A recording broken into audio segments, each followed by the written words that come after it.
9 août 2007.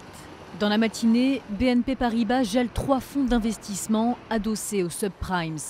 La banque française laisse éclater une bombe. Elle souligne la dangerosité de ces prêts immobiliers à risque que les emprunteurs américains ne peuvent plus rembourser. Personne ne pouvait s'attendre à ce que le marché des subprimes aux États-Unis provoque cette crise financière internationale. L'une des premières victimes, la banque britannique Northern Rock, nationalisée en février 2008 pour la sauver d'une faillite. 15 septembre 2008, retour à Wall Street.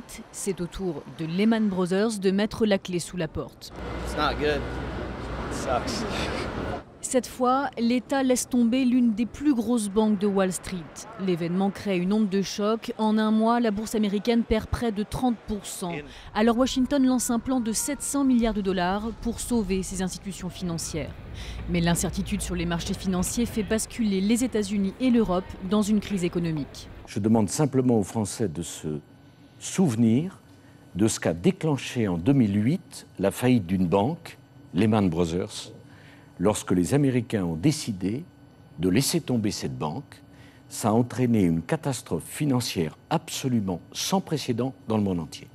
Car après les banques, ce sont les États qui plongent. Et avant tout, la Grèce, dont la dette atteint fin 2009 120% de son PIB. L'Irlande aussi appelle à l'aide, puis le Portugal. Le monde découvre la puissance des agences de notation et de leur fameux AAA. Soudain, les marchés ont compris les facteurs risques que constituaient ces pays, qui sont tous différents. Pendant des années, les taux d'intérêt sous-estimaient ces risques. Maintenant, ils les surestiment. Et ça devrait durer quelque temps. 5 ans après, les bourses ne se sont toujours pas relevées, comme le montre ce graphique des cours du CAC 40. Aujourd'hui, c'est au tour de l'Espagne de se tourner vers l'Europe, avec toujours le spectre d'une sortie de la Grèce de la zone euro. La monnaie unique reste encore sur la sellette.